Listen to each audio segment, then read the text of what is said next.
یہ حج کا سلسلہ چل رہا ہے تو ایک نظم ہے یہ خانہ کعبہ کے حوالے سے، تو یہ سماعت فرمائیے۔ تو رات میں ہے رشک قمر خانہ کعبہ، تو رات میں ہے رشک قمر خانہ کعبہ، ہے کتنی حسین تیری سحر خانہ کعبہ۔ تو رات میں ہے رشک قمر خانہ کعبہ، ہے کتنی حسین تیری سحر خانہ کعبہ۔ اللہ نے فرمایا ہے تو پہلی ہے مسجد، سورہ آل عمران آیت نمبر 96 میں اللہ تعالیٰ نے فرمایا ہے کہ یہ پہلا گھر ہے جو عبادت کے لیے لوگوں کے لیے بنایا گیا، اللہ کی عبادت کے لیے، یعنی خانہ کعبہ۔ تو پہلا گھر اس لیے کہ یہ آدم علیہ السلام کے زمانے سے ہے۔ اصل میں خانہ کعبہ کی تاریخ یہ ہے کہ جب آدم علیہ السلام آئے تھے زمین پر تو جبریل علیہ السلام کے اس وقت خانہ کعبہ کی تعمیر ہوئی تھی، اور یہ طوفان نوح میں تھا، دیواریں گر گئی تھیں، اس کی بنیاد باقی تھی۔ تو ابراہیم علیہ السلام کو جو حکم ہوا انہوں نے دوبارہ انہی بنیادوں پر وہ عبادت کھڑی کی، مطلب وہ بنیاد وہی ہے جو کہ حضرت آدم علیہ السلام کے زمانے سے چل رہی ہے۔ اس لیے قرآن پاک میں اللہ تعالیٰ نے فرمایا کہ زمین پر یہ پہلا گھر ہے جو اللہ کی عبادت کے لیے لوگوں کے لیے بنایا گیا، اور یہ ساتویں آسمان پر ہے بیت المعمور، تو وہ فرشتوں کا قبلہ ہے، وہاں فرشتے طواف کرتے ہیں۔ تو بالکل بیت المعمور کے سامنے ہی یہ دنیا میں خانہ کعبہ ہے، دنیا کا مرکز۔ تو وہاں بیت المعمور ہے، ہمیں یہاں یہ بیت اللہ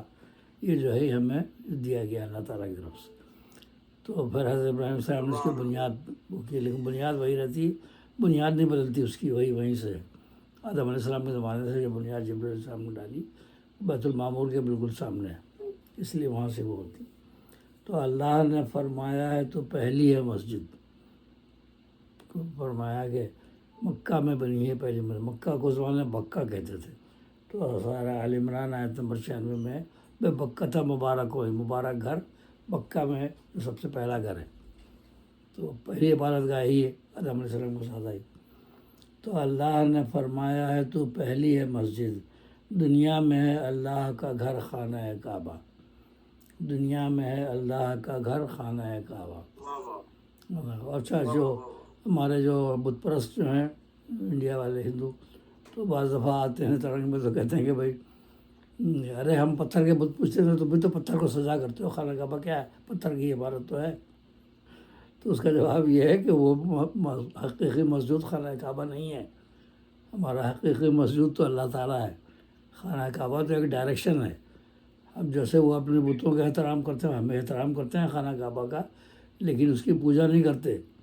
اس لیے کہ رسول اللہ صلی اللہ علیہ وسلم کے حکم سے جب مکہ فتح ہوا تھا تو حضرت بلال رضی اللہ عنہ خانہ کعبہ کی چھت پہ چڑھ کے انہوں نے اذان دی تھی، کیونکہ وہ اپنے بت کے اوپر چڑھیں گے، ہندو نہیں چڑھیں گے، وہ تو اس کو دیوتا مانتے ہیں۔ تو اگر دیوتا مانتے ہیں تو خانہ کعبہ کی چھت پہ نہیں چڑھتے، وہ اوپر رکھ کے چڑھ گئے، تو اوپر چھت پہ چڑھ کر کے چڑھتے ہیں لوگ۔ تو بھائی وہ ایک اللہ کا گھر ہے کہ اللہ تعالیٰ نے فرمایا کہ اس کو اپنی نشانی بناؤ، اپنا ایک سمت مقرر کر لو، ایک ڈائریکشن ہے۔ تو سجدہ ہم اللہ کو کرتے ہیں، خانہ کعبہ کو سجدہ نہیں کرتے، بس اس کا احترام کرتے ہیں کہ اللہ تعالیٰ نے اس کو اپنی نشانی دنیا کے لیے کہا ہے، اس کا احترام کریں، اس کی طرف رخ کریں۔ اور ایک بات یہ بھی ہے کہ لوگ کچھ ملحد لوگ جو ہیں اپنے زیادہ ہے تو نام مسلمانوں کی، لیکن لکھتے رہتے ہیں فیس بک بھائی کیا پہلے تو ابابیل آ گئی اور یہ ہو گیا، اس کے بعد تو خانہ کعبہ کے ساتھ یزید کے زمانے میں حملہ ہوا، حجاج بن یوسف کے زمانے میں آگ لگی اور یہ ہوا، اس کے بعد وہ کرامتہ جو تھے وہ طاہر کرامتی وہ حملہ کر کے اور حجر اسود نکال کے لے گیا، سنگ اسود لے کے چلا گیا حجر اسود، اور کتنے دن تک نہیں ہوا، حجر رکا رہا۔ تو بتائیں تو پھر ایسا کیوں، ان کے ساتھ کیوں نہیں عذاب آیا، کبھی بھی کہتے ہیں۔ تو اس طرح وہ مطلب اصحاب فیل کے واقعے کو چھٹانے کی کوشش کرتے ہیں۔ اس کا جواب یہ ہے کہ جو غور کیا میں نے واللہ عالم بالصواب، لیکن میرے ذہن میں یہ آیا کہ اللہ تعالیٰ اگر کسی غیر مسلم نے خانہ کعبہ پر وار کیا ہے تو اللہ تعالیٰ نے ابرا تھا، غیر مسلم تھا نا، آیا تھا یمن سے، تو ابابیلوں کا لشکر آ گیا حفاظت کے لیے، تباہ کر دیا ان کو۔ لیکن باقی جتنے بھی بعد میں ہوئے ہیں، حجاج بن یوسف یزید کے زمانے میں، یا طاہر کرامتی جو لے گیا توڑ پھوڑ کر کے، تو یہ سارے جو تھے یہ سارے کلمہ تو پڑھتے تھے، منافق ہوں یا جو بھی ہوں، کلمہ گو تھے یہ، اور رسول اللہ صلی اللہ علیہ وسلم کی دعا ہے کہ اللہ تعالیٰ میری امت پر کوئی اجتماعی عذاب نازل نہ ہو، اور یہ دعا قبول ہوئی ہے۔ جبریل علیہ السلام نے بشارت دی، اللہ تعالیٰ نے یہ دعا قبول فرمائی ہے کہ جو آپ کے نام لیوا ہیں، جو آپ کے کلمہ گو ہیں، تو ان کے اوپر اجتماعی عذاب نازل نہیں ہوگا۔ اس لیے اللہ تعالیٰ ان لوگوں کو چھوٹ دے رہا ہے، قیامت میں ان کا حساب ہوگا، یہ نہیں کہ بچیں گے نہیں۔ جنہوں نے خانہ کعبہ کی بے حرمتی کی، ان کا حساب تو وہاں ہوگا، لیکن اجتماعی عذاب نہیں ہو رہا ہے ان پہ۔ تو یہ سمجھنا اس کا جواب یہی ہے، یہ لگتا ہے اس میں، واللہ اعلم بالصواب۔ تو اللہ نے فرمایا ہے تو پہلی ہے مسجد دنیا میں ہے اللہ کا گھر خانہ کعبہ، جوائیں قریں تیرے تو از رحمت خالق، پاتے ہیں سکون قلب و جگر خانہ کعبہ۔ تیرے ہی لیے آداب، تیرے ہی لیے آیا ابابیلوں کا لشکر، کفار ہوئے خاک بسر خانہ کعبہ۔ تو کافر تھا نا، ابرہا کافرین میں تھا، تو اس نے کفار ہوئے خاک بسر خانہ کعبہ، اللہ نے بخشی ہے تجھے عظمت و حرمت، محسوس کریں اہل نظر خانہ کعبہ۔ تو قبلہ ہے مسلم کا یہ اللہ کا فرمان، ہمارا قبلہ تو اس کو بنا دیا کہ اس طرح رخ کرو، لیکن پھر یہ بھی فرمایا کہ وَلِلَّهِ الْمَشْرِقُ وَالْمَغْرِبُ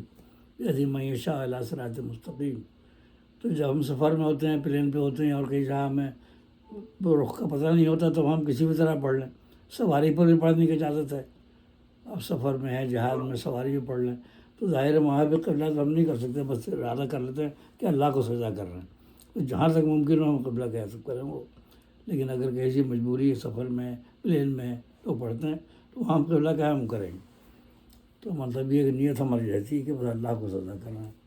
اور یہ ہے کہ ہم تو قبلہ ہے مسلم کا یہ اللہ کا فرمان، سجدے میں رکھا ہم نے ہے سر خانہ کعبہ۔ اور سرکار مدینہ کا بھی ارشاد یہی ہے صلی اللہ علیہ وسلم، سرکار مدینہ کا بھی ارشاد یہی ہے، چوکھٹ ہے تیری باب اثر خانہ کعبہ۔ دعائیں قبول ہوتی ہیں ملتظم پر، خود رسول اللہ صلی اللہ علیہ وسلم نے بھی وہاں دعائیں مانگی، اور آپ سینہ مبارک اپنا لگا لیتے تھے اس میں، اور یہی تو اب پتہ نہیں شاید جانے دیتے ہیں کیا کرتے ہیں، ہم گئے تھے تو اس وقت تو جانے دیتے تھے،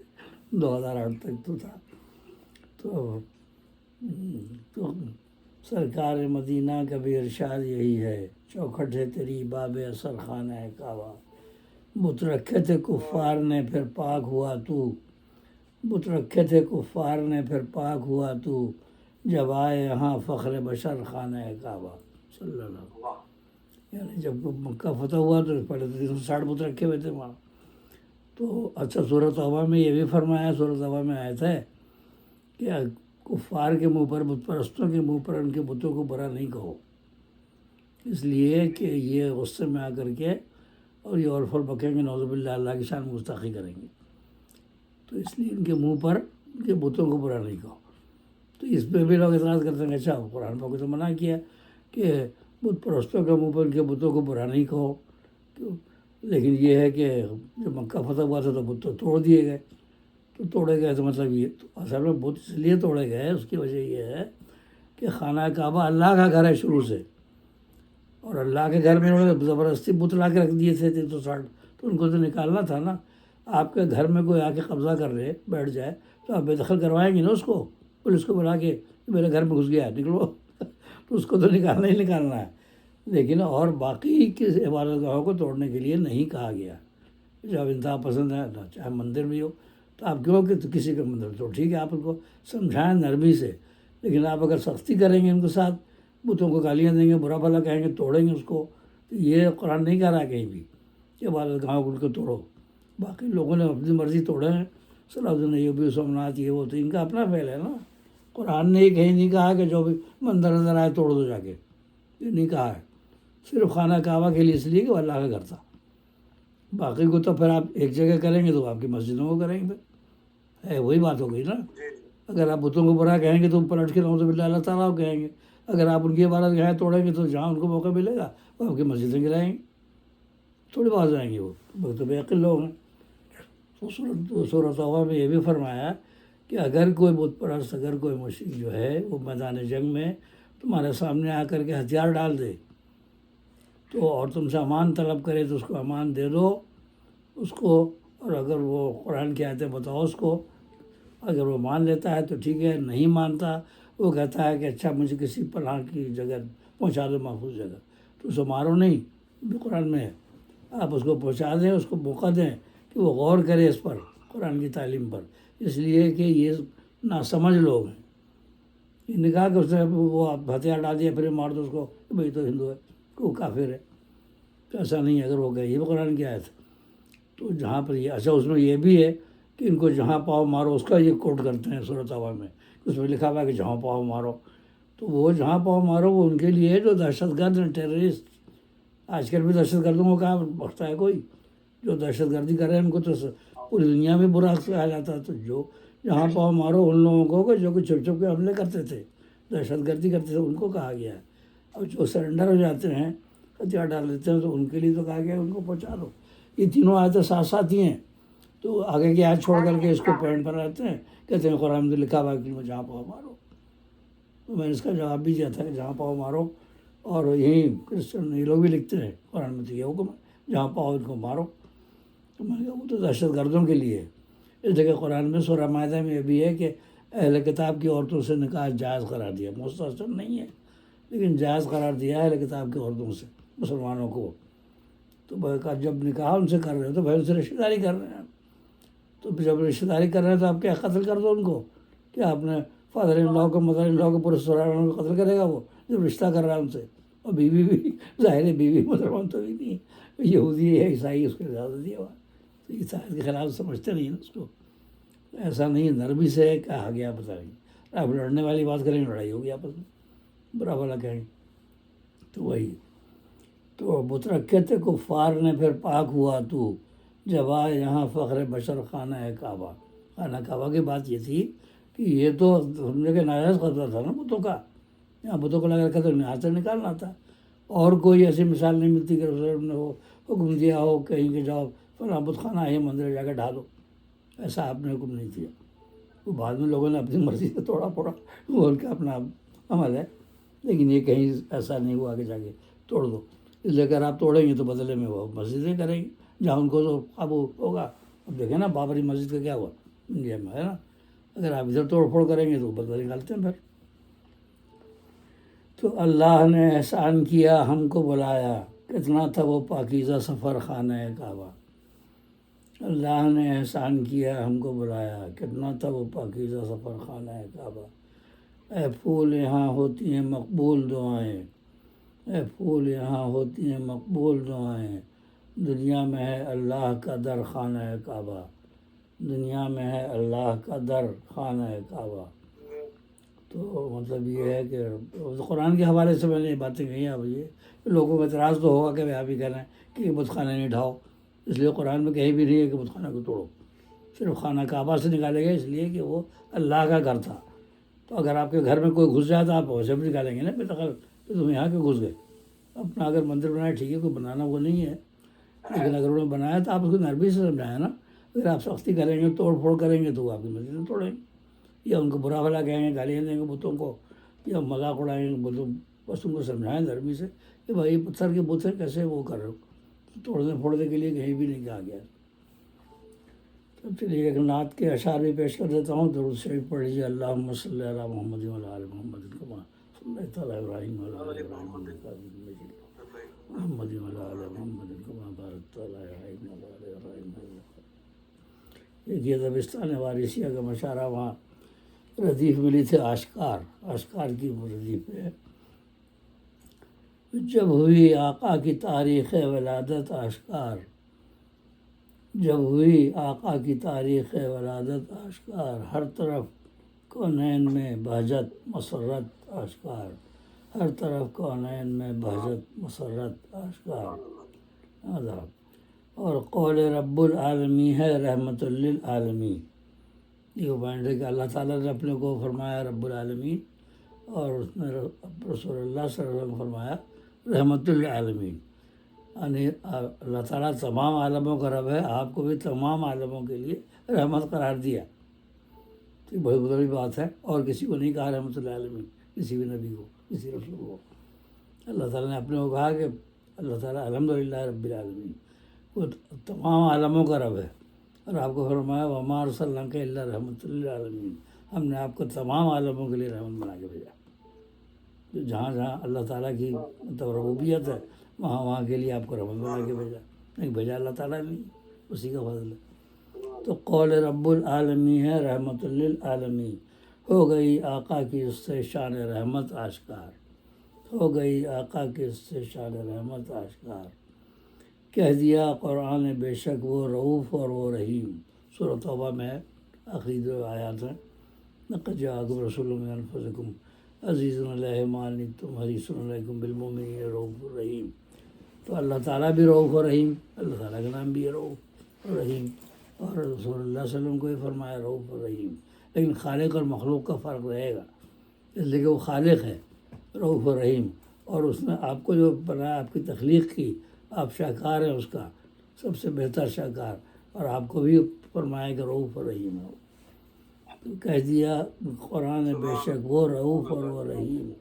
اپنی امت پہ رحمت اور رافت آشکار۔ اور سورہ طٰہٰ کی آیت دوسری ہے کہہ رہی، سورہ طٰہٰ کی آیت دوسری ہے کہہ رہی، راہ میں اللہ کی ان کی مشقت آشکار۔ تو فرمایا طٰہٰ ما انزلنا الیک القرآن لتشقیٰ، اللہ تعالیٰ نے فرمایا کہ ہم نے قرآن اس لیے نازل نہیں کیا کہ آپ مشقت میں پڑھیں، اس لیے کہ اس کی روایت یہ ہے کہ آپ رات رات بھر کھڑے قرآن کی تلاوت کرتے ہیں، نفلیں پڑھتے تھے، تو آپ کے پاؤں سارے سوج گئے تھے، ورم آ جاتا تھا اس میں۔ تو اللہ تعالیٰ نے فرمایا طٰہٰ ما انزلنا الیک القرآن لتشقیٰ، طٰہٰ کر کے مخاطب کیا گیا ہے، طٰہٰ ہم نے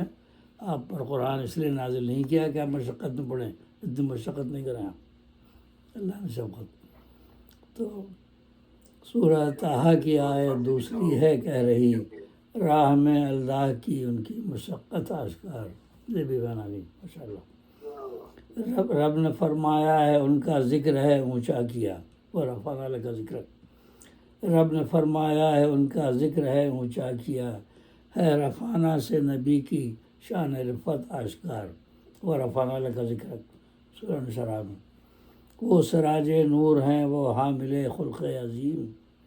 سراج منیرہ انک لعلی خلق عظیم،